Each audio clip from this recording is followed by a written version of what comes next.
Like I said before, I'm a bit of a parachute preacher. I was looking for an image of a parachute with a tartan on it, but it doesn't exist. So if anybody comes up with that as a business plan, that would be pretty cool. I would buy one of those parachutes. But it had me wrestling with what to preach about today, so what to talk with you guys about this morning, because I'm very familiar with setting things up for a month, like a sermon series potentially, to have one lead into the next. But being here just with you this Sunday, I thought, what am I going to talk about? And I struck upon an idea. I'm going to take my cues from the Apostle Paul, who said, I have made up my mind not to think about anything while I was with you except Jesus Christ and to preach him as crucified. He said that when he was with the Corinthians. So that was his primary focus. That's the center of the gospel message. And that's what he wanted to share with the church of Corinth. That's what I want to talk about with you this morning. There's a little bit of snag with that as well, because I'm going to be honest with you. Over my years in ministry, I've had a difficult time with the cross. The cross, of course, is the central symbol of our faith. It is a statement of life triumphing over death. And yet, throughout history, it has been taken and it has been twisted and it has been misused as a sign of oppression and hate. Time and time again, we see the cross taken by men with hard hearts who seek to oppress and kill and dominate. We see that with, you can see the top left corner there, the Deutsche Christen movement in Germany, in Nazi Germany. We tend to forget that 96% of Germans were Christians, and many, many, many of them went over to the Nazi regime. Now, there are examples of Christians who set up a legendary resistance against the Nazis, one of them being Dietrich Bonhoeffer, which you may know of. But there were many others who just went along with what Hitler was doing. And it's also kind of representative of the ways in which the cross is being used by neo-Nazis today. This is not just in the past, it is being used today for similar purposes. In fact, in German, the word for swastika is Hakenkreuz, which means a crooked cross. So in German, the qualification of the cross is a category of, swastika is a category of cross. And then we see how the cross is used by the KKK for racial prejudice and violence. We've seen it used by the Crusaders. The word crusade comes from a cross bearer, so religious violence with the bearing of the cross. And then finally there, you might not know what that is in the bottom left-hand corner, but that is a residential school. We are coming to, at the end of this month, a moment of truth and reconciliation. We're going to be donning, I forgot to mention, I'm also a supply teacher right now. I'm jumping around from schools. So I'm in a lot of different hats here, but wearing our orange shirts and standing for every life matters, every child matters. But that wasn't always the case, and that is a difficult history that we need to wrestle with, we need to struggle with, because that's something that the Presbyterian Church in Canada was complicit with as well. And so we denounce all of this. Of course, all of us in this room denounce all of this. This is not what the cross stands for, and yet the world has seen the cross in this light throughout history being used to oppress and to put people down. And I thought about this, I was reflecting on this, and that is the way the cross was used before Jesus. Because the cross is, as you can see right there, it is a form of execution and torture that was used by the Roman Empire to oppress, to kill, to make a statement about their power over other people. One of the most inhuman things somebody could experience is being placed on a cross. And I know on a Sunday morning, we're not really in the headspace to talk about execution and torture and all of those things. This is the only time I've got you guys, so I'm going to be very brief with that. But I think it's important for us to discuss that as well, because the cross at the time of Jesus was one of the most evil things that humanity had ever devised. And the Romans didn't devise it. They didn't invent the cross, but they certainly perfected it in a twisted and a dehumanizing way. The cross was meant to make the person on it suffer as much as possible before they died, to bring shame to that individual, to make them lay bare in front of the world to see that they have been dominated by Rome. In fact, the Romans themselves didn't really want to talk about crucifixion. A lot of the historians, we got Tacitus and Suetonius and many other historians in Rome, didn't talk a lot about it because it wasn't part of polite society, right? It was kind of this thing. The word that we have today, crudelis in the Latin, comes from the cross. It's something that is bloodthirsty and savage and violent. It's also the word excruciating comes from that as well. Excruciare in the Latin means of the cross. It was its own category of pain that people were put through. And the Bible is one of the best ways for us to understand that. It is one of the most detailed accounts of crucifixion that we have in history, and it wasn't written by the Romans. It was written by those who were being oppressed by the Romans. And so the cross, at the time of Jesus, was the thing people feared the most. They feared it more than death itself because it was considered a curse. If you were placed on the cross, there was no hope. It was hopeless. Oh, that's supposed to, I'm going to go back there. Got a little bit of a faux pas with this.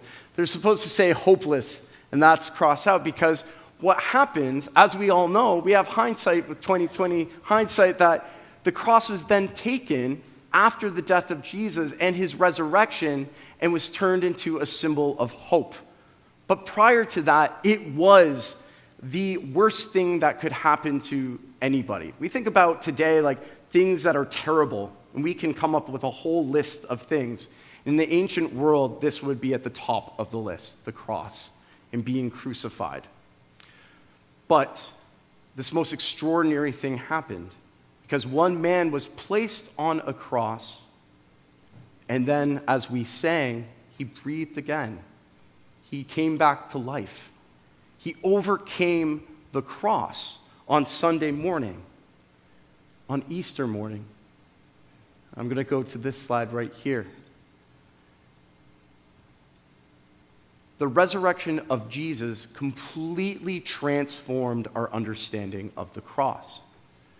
Because this is one of the most profound turn of events in human history. The use of this symbol as a symbol of life, of triumph over death, of hope. There's no analog to that in the world that we live in. And that's why, for so many, it was seen as foolish. Right there again, for the message of the cross is foolishness to those who are perishing, but to those who are being saved, it is the power of God. It was foolishness to anybody in the early church, anybody outside of the church, to hear these words, to hear the gospel preached. And the word foolish is actually a little bit tame. The word in the Greek is moria, where we get the word moron from, or moronic. It was seen as idiotic. It was seen as stupid. It's like, how could you say this about the cross? This most evil and inhuman of forms of torture and death is now being taken by those who it was used to oppress as a symbol of hope and life and the power of God. A total role reversal. And it's hard for us in the 21st century to understand how that played out in the first century. But for those early Christians, the early followers of Jesus, there was no getting around that. because Jesus survived the cross. Well, he died on the cross, as we know, but was risen back to life by God. And so if that happened, if the worst thing in the world happened to Jesus and he overcame it, what power does this have over us?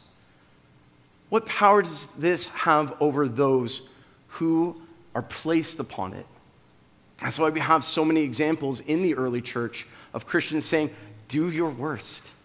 Because I know my Savior lives, and because he lives, I live also. And I will overcome this. And many early Christians were placed on the cross following Jesus' crucifixion. But to them, they used that as a symbol of their triumph, of our triumph as a church. It was taken, and what was most profound about this symbol, about this statement, is what's not there. Because nobody's on it. Right? The absence of someone hanging on the cross, of Jesus on the cross, is the power of this statement of the cross. He's not there. He's not in the tomb. Bring back to the tomb. You won't find him there. You won't find him there. He is alive. I guess a good sort of example of that today would be like taking a gun without bullets. Right? It's harmless. It cannot harm you. Or taking a lethal injection without the poison. Or taking a gas chamber without the gas. Or a bomb without the TNT. Any of these devices of death, and stripping that of its power. And then saying it's actually our power, is what we have as Christians to stand against the world that seeks to lay us low. It's in some ways, excuse my language, it's like a big middle finger to the Roman Empire. It's like that scene in Braveheart before the battle. I'm going to say it. Where they, all the Highlanders with their kilts right before the battle. I'm not going to say anything else. If you haven't seen that scene, you can see it. It is a statement of defiance against everything that is seeking to lay you low. Every challenge in your life, anything that seeks to bring death into your life, this is our symbol of resistance. And so we have this today as a means of showing the power that we can have in this world. I found it extraordinary because I had this very complicated relationship with the cross, but that relationship was smoothed over as soon as I went to the fire academy over the summer. Quite actually, I'll get back to that in a second. Emergency services, life services, uses the cross over and over again in a very literal way to represent life. I was inundated with the cross right here. This is Ontario Fire Academy. I thought I'd bring a prop for my sermon, so please excuse that. The cross is everywhere, and it forced me to face the realization that, yes, this is a powerful symbol, not just for us within the church, but for the world as a whole, for our society as a whole. To state, exactly as I had in the previous slide here, that life wins. Not to say that death isn't still striving against us, but we can strive in the power of the cross for life. So whether it's the Red Cross or First Aid or St. John's Ambulance, I have right there, you can see the Maltese cross there for the Hamilton Fire Department. The cross stands as a symbol of life over death. And so when you have a firefighter running into a burning building, looking for a victim who is still in that situation that's immediately dangerous to life and health, when you have a paramedic going into a difficult situation where somebody has overdosed on drugs during this opioid crisis, goes into an encampment and has somebody there struggling with death, this cross that they bear represents that life that they are seeking to save. And again, like I said at the beginning of our time together, God is the premier lifesaver, right?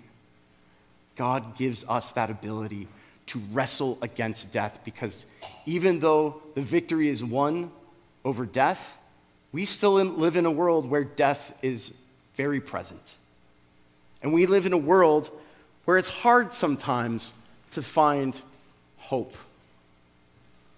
We need the cross to be that symbol that empowers us to move forward, even when things seem hopeless.